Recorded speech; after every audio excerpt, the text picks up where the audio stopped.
जो है समा कल हो। श्रोताओं, सुप्रभात में अब समय हो चला है आज की सुर्खियों को जानने का। चलिए चलते हैं सुप्रभात न्यूज डेस्क की ओर। सुनो, मेरी वो डॉक्टर्स की प्रिस्क्रिप्शन वाली फाइल कहाँ है? तुम्हारे अलमीरा में ही होगी ना। और वो ब्लड टेस्ट की रिपोर्ट? वो मेरे पास है। तुमने क्यों रखी है? लाओ यहाँ। तुमने ही तो कहा था कि संभाल कर रख लो। अब सीटी स्कैन की रिपोर्ट भी नहीं मिल रही है। क्या बोलूंगी डॉक्टर को? लेट भी हो रही हूँ। कभी कभी ऐसी सिचुएशन आ जाती है जब समय पर आपको जरूरी हेल्थ रिलेटेड डॉक्यूमेंट्स नहीं मिलते। इसीलिए भारत सरकार आपके लिए लाई है आभा। आभा यानी आयुष्मान भारत हेल्थ अकाउंट है आपका यूनिक हेल्थ अकाउंट। आप इसमें अपने नए और पुराने सभी हेल्थ रिकॉर्ड्स जैसे डॉक्टर्स के prescriptions, reports, hospital discharge summary etcetera link कर सकते हैं, डिजिटली स्टोर कर सकते हैं और रजिस्टर्ड डॉक्टर्स के साथ शेयर भी कर सकते हैं। मेडिकल फाइल्स लेकर घूमने की झंझट खत्म। देश में 25 करोड़ लोगों ने ऑलरेडी अपना आभा नंबर बना लिया है और इसके जरिए डिजिटल हेल्थ सर्विसेज के फायदे उठा रहे हैं। आपने नहीं किया तो अब कर लो। abha.abdm.gov.in पर जाओ और अपना आधार और मोबाइल नंबर डालकर आभा बनाओ, डिजिटल हो जाओ। Ayushman Bharat digital mission JNK द्वारा जनहित में जारी।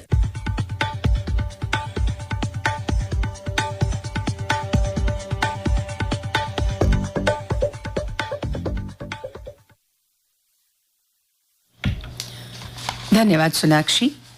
समाचार पत्रों की सुर्खियों के साथ आज मैं हूं न्यूज डेस्क पर रेडियो सखी माधवी।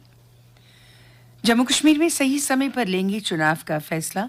मुख्य चुनाव आयुक्त CEC राजीव कुमार ने कहा, केंद्र शासित प्रदेश जम्मू एवं कश्मीर में चुनाव कराने का फैसला सुरक्षा की स्थितियों और अन्य कारकों का ध्यान में रखकर सही समय पर लिया जाएगा।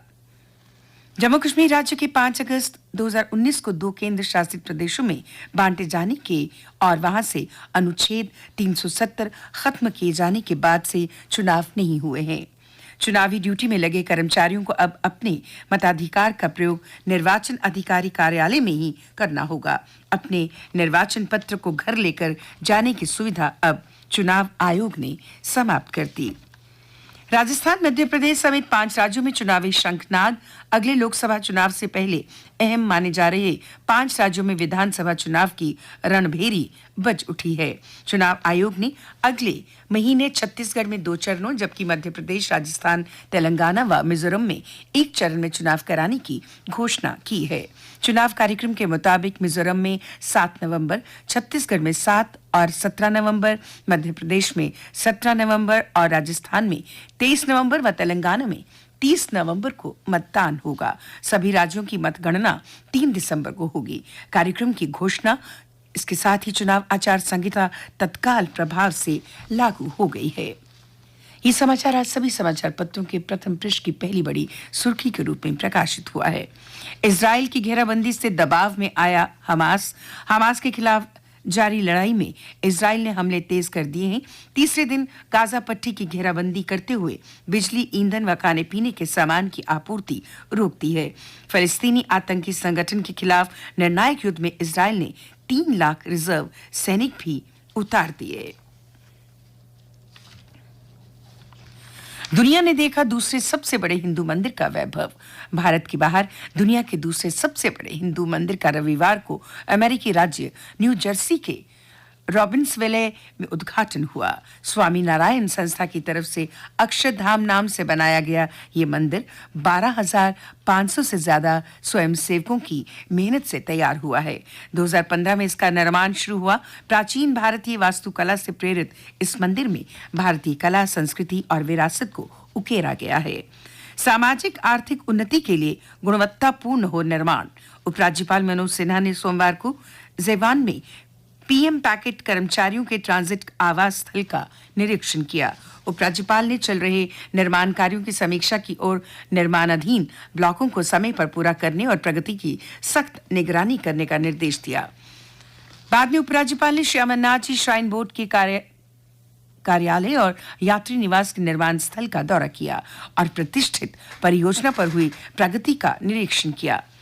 राष्ट्रपति का दौरा, चाक चौबंद सुरक्षा। श्रीनगर में हाई अलर्ट। कश्मीर विश्वविद्यालय में 11 अक्टूबर को दीक्षांत समारोह में भाग लेने के लिए श्रीनगर पहुंच रही राष्ट्रपति द्रौपदी मुर्मू के दौरे को लेकर शहर को हाई अलर्ट पर कर दिया गया है। किसी तरह की कोई अप्रिय घटना ना घटे, उसके लिए सुरक्षा के चाक चौबंद प्रबंध किए गए हैं। हर एक गतिविधि पर नजर रखी जा रही है ताकि राष्ट्र विरोधी तत्व किसी भी नापाक मंसूबे को अंजाम ना दे सकें। जम्मू यूनिवर्सिटी से पीएचडी करने पर दिव्यांग अभ्यर्थियों को नहीं लगेगी फीस। जम्मू विश्वविद्यालय से पीएचडी करने वाले दृष्टिबाधित और शारीरिक रूप से अक्षम विद्यार्थियों को फीस नहीं देनी पड़ेगी। जेयू ने ऐसे विद्यार्थियों के लिए पाठ्यक्रम शुल्क माफ किया है। ये फैसला सोमवार को हुई जम्मू विश्वविद्यालय की 120वीं सिंडिकेट बैठक में लिया गया। ये बैठक जेयू के कुलपति प्रोफेसर उमेश राय की अध्यक्षता में हुई, जिसमें उच्च शिक्षा विभाग के प्रमुख सचिव आलोक कुमार मौजूद रहे। और अब अन्य समाचारों के साथ मेरी साथी प्रतिमा। धन्यवाद माधवी। भारत एवं तंजानिया ने अपने द्विपक्षीय संबंधों को रणनीतिक साझेदारी में बदलने तथा रक्षा क्षेत्र एवं आतंकवाद के विरुद्ध संघर्ष में परस्पर सहयोग को बढ़ाने की सोमवार को घोषणा की है। दोनों देशों के बीच परस्पर सहयोग के 6 समझौतों पर भी हस्ताक्षर किए गए। इग्नू के जुलाई सत्र में यूजी एवं पीजी के दाखिले का आज है आखिरी मौका। इग्नू में छात्र ऑनलाइन डिग्री एवं open and distance learning mode से पढ़ाई कर सकते हैं। उम्मीदवार 10 अक्टूबर तक 200 रुपए लेट फीस के साथ आवेदन पत्र भर सकते हैं। शहर में सोमवार रात अचानक बदला मौसम आफत लेकर आया। 30 से 40 किलोमीटर प्रति घंटे की रफ्तार से चली तेज हवाओं ने पूरे शहर में तांडव मचाया। कई जगहों पर टीन की छतें उड़ गई तो कुछ स्थानों पर पेड़ गिर गए। प्रदेश के 208 निजी कॉलेज देंगे मान्यता के टेस्ट। इसमें विश्वविद्यालय अनुदान आयोग के तय मानकों को परखा जाएगा। विद्यार्थियों को सुविधाएं दी जा रही हैं या नहीं, इसका भी निरीक्षण किया जाएगा। अब खेल समाचार।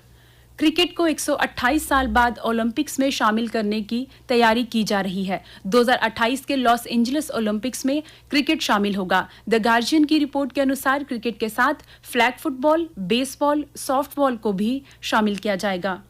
प्रधानमंत्री नरेंद्र मोदी एशियाई खेलों में भाग लेने वाले भारतीय दल से मंगलवार को मेजर ध्यानचंद नेशनल स्टेडियम में मुलाकात करेंगे।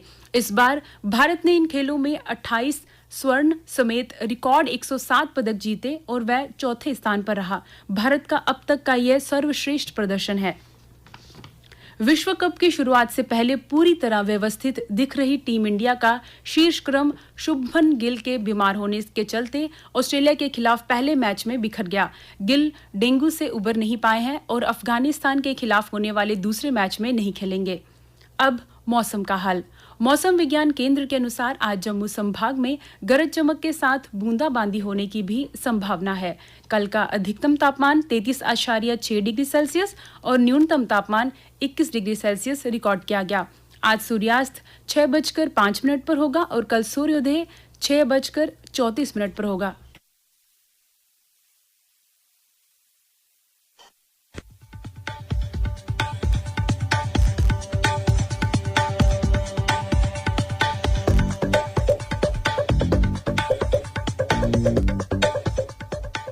शुभ प्रभात में आज इतना ही। दीजिए अपनी रेडियो दोस्त सोनाक्षी को इजाजत। नमस्कार।